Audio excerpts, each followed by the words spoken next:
This is the story of Mackenzie Cowell, a 17-year-old girl from Wenatchee, Washington, whose luminous life was snuffed out in a murder so heinous it tore a small town apart, sent ripples of horror across a nation, and etched a permanent wound into the fabric of true crime history. It's a saga of a young woman whose dreams burned with the intensity of 1,000 suns, an investigation that wove through a torturous maze of lies, false hopes, and soul-shattering truths, and a killer who hid in plain sight, his darkness cloaked in the banality of everyday life. His face one you'd pass on the street without a second thought. In the raw, unrelenting style of Maureen Callahan, this tale will seize your soul, shatter your heart, and force you to confront the chilling reality of evil that walks among us. It's a story of love, loss, resilience, and the unyielding pursuit of justice, a journey that will haunt you, challenge you, and demand you never forget. Settle in. This is the Mackenzie Cowell case, a descent into a nightmare that will linger like a shadow in your mind. Mackenzie Cowell was a phenomenon, a comet blazing through Wenatchee with a passion that left everyone in her orbit dazzled, inspired, and a little in awe. A senior at Wenatchee High School, she was a whirlwind of talent, ambition, and heart, living a life that seemed to defy the limits of time.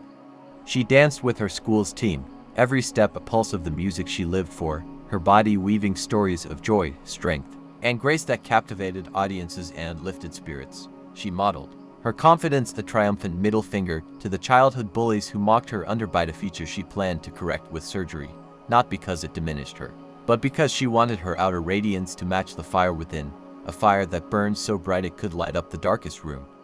At the Academy of Hair Design, she was a budding artist, wielding scissors like a painter's brush, training to transform hair into masterpieces, her future in cosmetology as vivid as her infectious laughter, school, dance, modeling.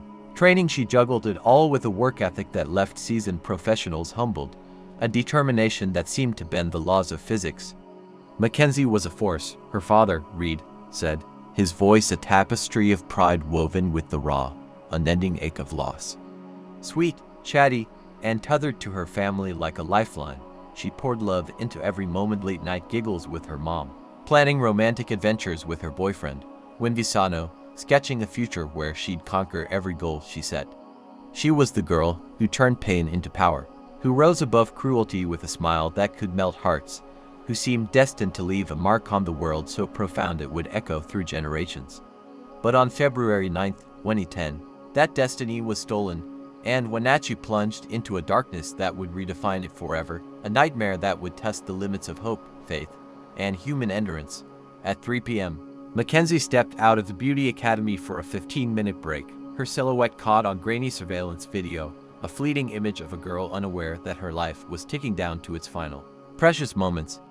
At 3:42 p.m., she sent a text to Wim, a casual message that carried no hint of the horror about to engulf her, her last whisper to the world she loved. Then, silence, a silence so profound it screamed. Reed waited for their planned dinner, his unease growing as her phone rang and answered, a father's instinct roaring that his daughter was in danger, that something unspeakable had happened.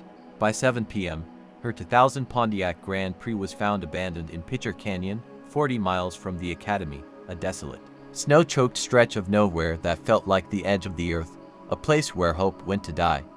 Her purse and clothes were inside, neatly arranged, as if placed with care, but her keys, phone, and debit card were gone, vanished into the void.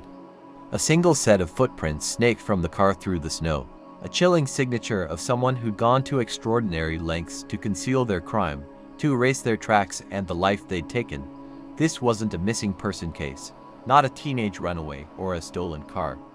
This was a meticulously planned act of evil, a predator's calculated move to obliterate a life and leave no trace. Wenatchee held its breath, its heart pounding with fear and dread, and the hunt for Mackenzie began with a ferocity born of desperation, a collective vow to bring her home. The investigation erupted like a volcano, a massive operation that pulled in every resource, every ounce of will, every shred of hope. The FBI swept in, their expertise a lifeline for local detectives drowning in the weight of the case. Bloodhounds scoured the frozen hills of Pitcher Canyon, their noses to the ground, searching for any trace of Mackenzie, their whines a haunting echo of the urgency that gripped the searches. Helicopters sliced through the sky, their blades a grim soundtrack to the mission, while foot patrols combed every inch of the remote terrain, calling her name into the wind, their voices swallowed by the vast, unforgiving landscape. She was listed as an endangered missing person, her face plastered on flyers, billboards, and TV screens. Her name a prayer whispered in churches, homes, and quiet moments across the town. Her debit card showed no activity, her phone records a dead end. Every lead a brick wall that mocked the search's efforts.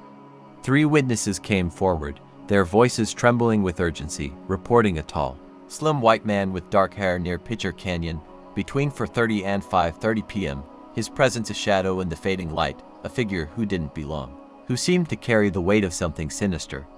Police dove into Mackenzie's life with surgical precision, sifting through over 1,000 pages of phone records, her social media posts, her friendships, her secrets.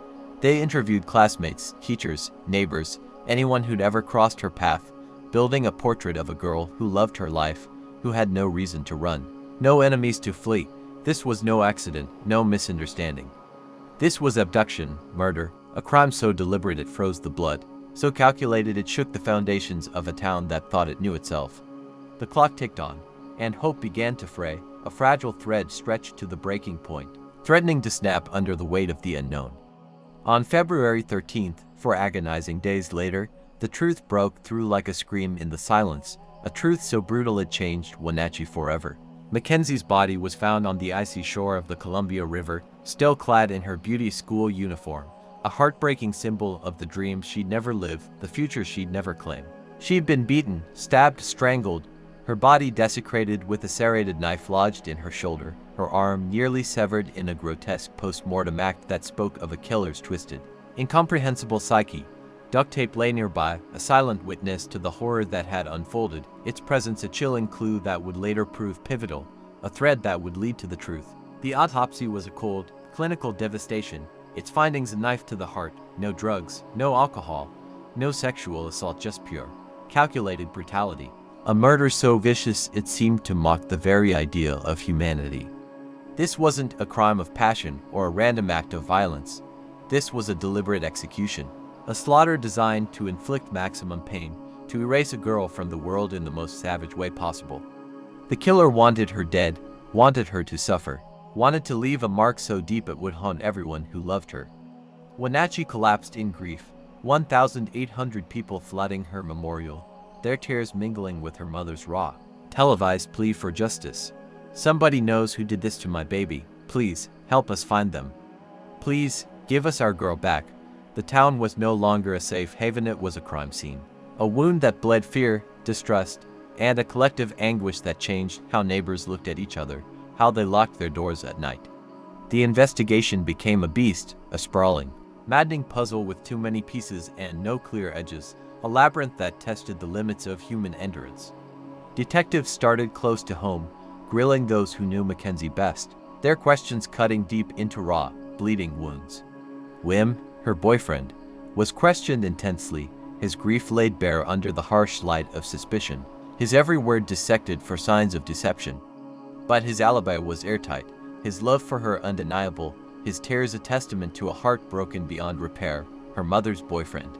Joey raised eyebrows when he stumbled on a polygraph question, his nerves fraying under the pressure of scrutiny, but his devastation was too raw to fake, his love for Mackenzie's family too real to question, and he was cleared. The police cast a wider net, chasing every tip, no matter how small, no matter how unlikely. They knocked on doors, searched fields, followed whispers, their desperation growing with every dead end. Then came Liz Reed, a police informant with a story that sounded like it was ripped from the darkest corners of a horror film. She claimed to drug dealers, Sam and Emmanuel, were behind the murder, spinning a tale of a snuff film showing Mackenzie's death, a video so gruesome it defied belief. She even produced a ring she swore belonged to Mackenzie, holding it up like a trophy, a key to unlocking the case. Police chased the lead with hearts pounding, desperate for a breakthrough, their hope a fragile flame in the darkness. But the lead imploded, a house of cards collapsing under scrutiny. The ring wasn't Mackenzie's, the video was a phantom, a figment of Liz's imagination or a deliberate lie. Both men had alibis that held like iron, their innocence a brick wall that sent detectives reeling. Liz's credibility crumbled, Her story a cruel distraction that cost precious time and hope, leaving the investigation floundering. The truth slipping further away. 7 months dragged by 800 interviews, 750 tips, countless nights of detectives staring at case files, their eyes burning, their minds racing. Willing the truth to surface? The killer was a ghost, and Mackenzie's family was drowning in a sea of unanswered questions, their grief a weight that threatened to crush them. Their lives frozen in the moment they lost her, every day a battle to keep breathing. Then, a flicker of light in the darkness, a name that changed everything. A whisper that carried the weight of revelation. Another informant, Theo Keyes, spoke it like a secret that could unravel the world. Christopher Scott Wilson. A 29-year-old classmate at the Beauty Academy, Wilson was the kind of guy who blended in but left an uneasy feeling in his wake. A shadow that lingered in your peripheral vision. A presence that felt wrong in ways you couldn't articulate. Eccentric, polite, but off, like a puzzle piece that didn't quite fit. A smile that never reached his eyes. He was obsessed with death. His arm inked with a Hannibal Lecter tattoo. A chilling homage to a fictional cannibal who thrived on control and cruelty. His mind was fixated on Dexter, the TV serial killer who carved his victims with surgical precision. A character Wilson didn't just admire but seemed to study, to emulate in ways that made your skin crawl. He'd worked at funeral homes, handling corpses, a detail that turned stomachs when it came to light, a glimpse into a mind that found comfort in the macabre, that saw death not as an end but as a craft. Classmates recalled his unsettling remarks, casual jokes about strangling people, musings about dismembering bodies, words that seemed quirky in the moment. A bit of dark humor in a stressful environment, but horrifying in hindsight, like warning signs missed in the blur of daily life. He matched the description of the man seen near Pitcher Canyon, tall, slim, dark-haired, a figure who'd been there at the wrong time, who'd stood out in a place where no one should have been. He'd left the academy 2 minutes after Mackenzie that day, his whereabouts a gaping void for the rest of it, a blank space that screamed suspicion, a silence that spoke louder than words. Police dug into his life with a ferocity born of hope, their instincts honed by months of frustration. And what they found was a house of horrors. Bloodstains in his apartment, dismissed as a spilled bong, matched Mackenzie's DNA. A forensic scream that echoed through the case, duct tape near her body. His DNA was on it, a nail in his coffin, a link that couldn't be explained away. She was killed in his apartment, her life snuffed out in a place where she should have been laughing, learning, dreaming, a betrayal so profound it defied comprehension. Wilson wasn't a ghost, he was the monster. And the evidence was closing in like a noose, tightening with every discovery, every test result, every piece of the puzzle that fell into place. In October 2010, Wilson was arrested for second-degree murder, the charge later upgraded to first degree as the evidence built an unbreakable case, a fortress of science, persistence, and the sheer will to see justice done. A second arrest shook the investigation, adding another layer of complexity, another thread to untangle. Tessa Skyland, a friend of Wilson's, was charged with rendering criminal assistance after photos and videos placed her in the blood-stained apartment, her presence a question mark that muddied the waters, a shadow that flickered at the edges of the truth.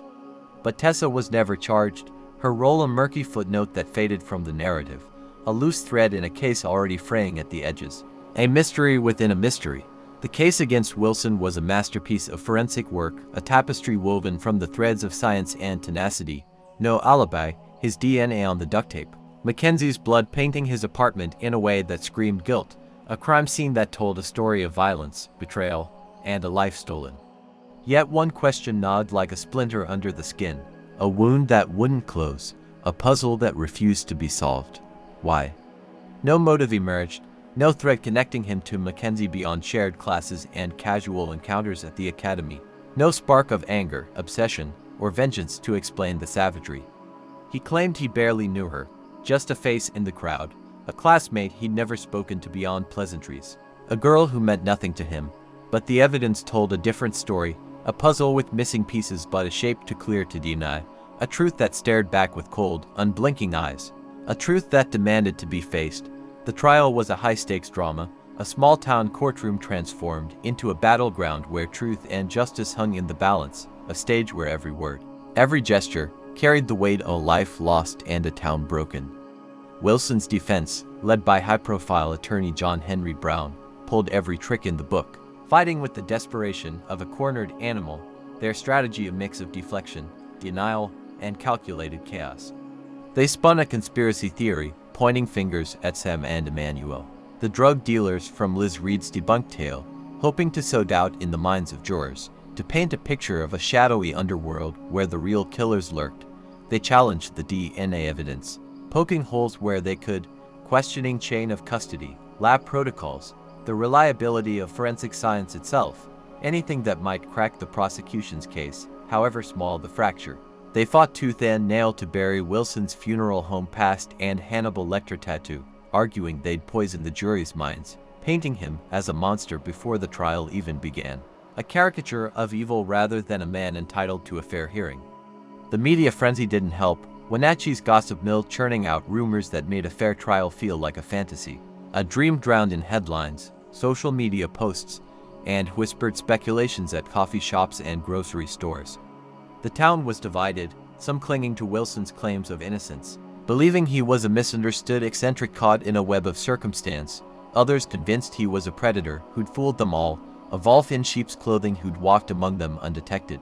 In April 2011, Wilson scoffed at a plea deal offering 6 years for manslaughter, rolling the dice on his innocence, his arrogance a slap in the face to Mackenzie's memory, a bet that he could outsmart the system.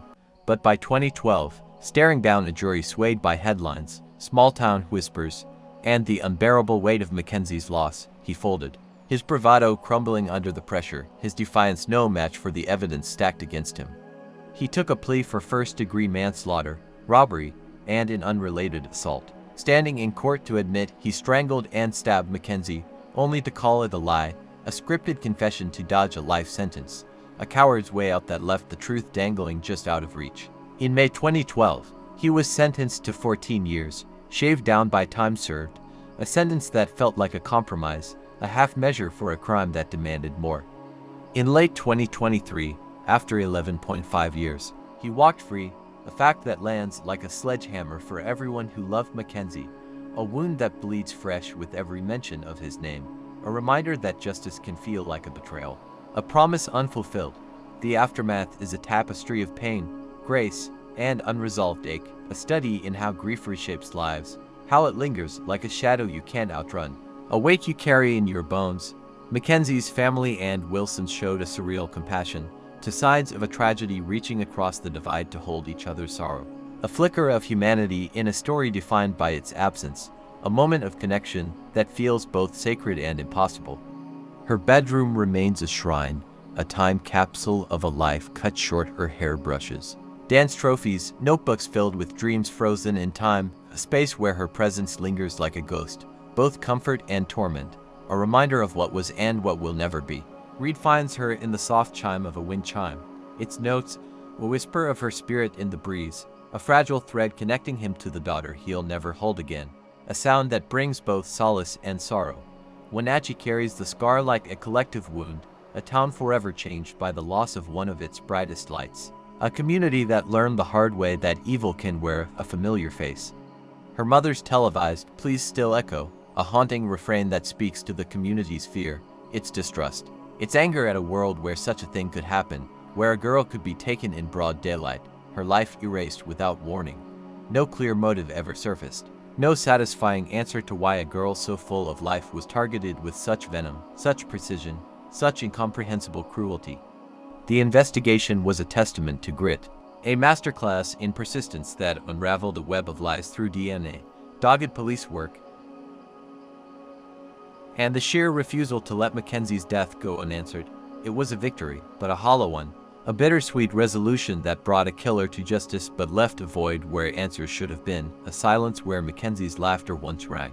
Mackenzie Cowell was a star, a girl who danced through life with courage, joy, and an unstoppable spirit, who deserved to grow old, to build her career, to love and be loved, to see the world bend to her will. Instead, she became a name in a true crime saga, a cautionary tale, a symbol of everything we stand to lose when evil goes unchecked. This case is a knife to the heart, a reminder that some questions may never be answered, that some wounds never close, that the truth can be both a salve and a blade. As Maureen Callahan might say, the truth is a brutal thing, sharp and unrelenting, cutting through the lies we tell ourselves to survive. It's the only way to honor the silenced, to give voice to the lost. Mackenzie's story demands we listen, that we remember her not as a victim, but as a girl who burned bright, who loved fiercely, who deserved so much more than the darkness that took her. Her light still shines in the memories of those who loved her, in the wind chime's soft notes, in the dreams she left behind. Her story will echo for years to come. A call to never look away from the truth, no matter how much it hurts, a plea to hold tight to the ones we love, and a warning that evil can hide in the most ordinary places, waiting for its moment to strike.